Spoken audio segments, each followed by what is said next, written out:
விஜய். மக்களை இந்த ஜூலிக்கு எவ்வளவுதான் நம்ம பேசினாலும் கொஞ்சம் கூட அறிவுன்றது வரவே வராது போல. நேற்றுக்கு அண்ணன் கொடுத்த ஸ்பீச்ல இருந்து அவங்களோட சைட்ல இருந்து கருத்தை தெரிவிக்கிறாங்களாம். என்னன்ட்டு அண்ணன் வந்து எப்பயும் போல ஒண்ணுமே பேசலையா, ஒர்த்தா பேசலையா. அண்ணனோட நேற்று பரப்புரையிலும் ஒன்றும் இல்லைன்னு சொல்லலாம் தோணுது. எதுக்கு நம்மளுக்கு இந்த வம்பு? அதில் வேற அண்ணா வந்து நிர்வாகம் எதுக்கும் பொறுப்பு இல்லைன்னு வேற மிரட்டிருக்காரு. அண்ணா பயமா இருக்குதுண்ணா, ரொம்ப பயமா இருக்குதுண்ணா. இந்த அம்மா பேசினாங்கன்னு வச்சுக்கோங்க, வாயில இருந்து வெறும் திருக்குறள் தான் வரும், சிலப்பதிகாரம் தான் வரும். மேடம் பேசினாலே ரொம்ப ஒர்த்தா தான் இருக்குமே. ஆமா, நிர்வாகம் பொறுப்பில்லைதான் ஜூலி. எங்க நிர்வாகம் கண்டிப்பா எப்படி உங்களுக்கு பொறுப்பாக முடியும்? உங்களை மாதிரி கேவலவாதியான டீம் இருக்க வரையிலும் உங்க கட்சியும் உருப்படாது. எங்க நிர்வாகம் அதுக்கு பொறுப்பும் ஆக முடியாது ஜூலி. அது எப்படி? பயமா இருக்குனா அண்ணா, பயமா இருக்குனா கண்டிப்பா உனக்கு பயம் இருந்துதாமா ஆகணும். பண்ணிருக்க வேலை அந்த மாதிரி.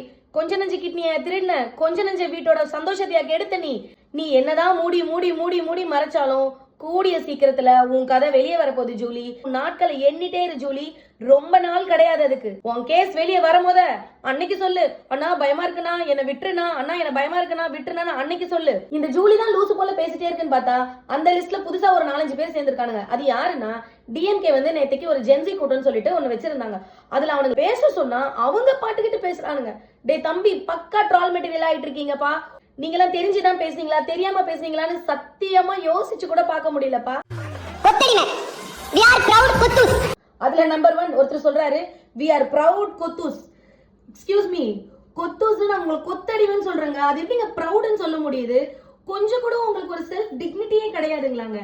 ஒரு மனுஷனா பிறந்து உங்க கட்சி என்ன கட்சி, வெல் நாலேஜ்டு வெல் எக்ஸ்பீரியன்ஸ்டுன்னு சொல்லுவீங்க. அது எப்படிங்க நீங்க அந்த கட்சியில கொத்தடிமையா இருக்க முடியும்? நியாயமா பாஸ்? நம்பர் 2, அது என்ன தெரியுமா? நாங்களாம் இன்டெலெக்சுவல்ஸா? ஏங்க இப்பதான் ஒருத்தர் சொல்லிட்டு போனாரு நீங்க கொத்தடிமைன்னு. இப்ப நீங்க என்னடா புதுசா இன்டெலெக்சுவல்ஸ் சொல்றீங்க? அது எப்படிங்க? கொத்தடிமை எப்படி இன்டெலெக்சுவல் ஆக முடியும்? இன்டெலெக்சுவல் எப்படி கொத்தடிமையா இருக்க முடியும்? என்ன பாஸ்? நம்பர் 3,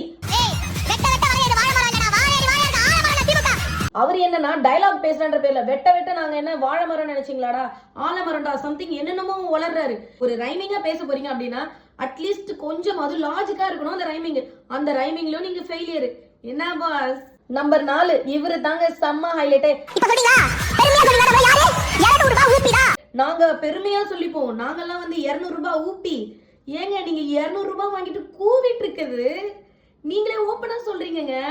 உங்களுக்கு கொஞ்சம் கூட அசிங்கமாவே இல்லையா? அப்போ நீங்க எல்லாம் ஒத்துக்கிறீங்களா? 200 ரூபாய் கொடுத்ததுனாலதான் பேசிட்டு இருக்கீங்க. அப்போ இந்த மீட்டிங்க்கும் நீங்க 200 ரூபாய் வாங்கிருப்பீங்களோ? சூப்பர் பா. டெய்லி ஒரு பேஷண்ட் அட்மிட் ஆகுது இந்த டிஎம்கேல இருந்து வந்து. உங்களுக்கு எப்படி மக்களே ஃபீல் ஆகுது இத பாக்கும்போது? நீங்க என்ன நினைக்கிறீங்க? நீங்களும் இதே மாதிரி தான் பார்த்து சிரிக்கிறீங்களா, இரிட்டேட் ஆகுறீங்களா? எல்லாத்தையும் கமெண்ட் பாக்ஸ்ல கமெண்ட் பண்ணுங்க. ப்ளீஸ் இந்த சேனலை சப்ஸ்கிரைப் பண்ணுங்க.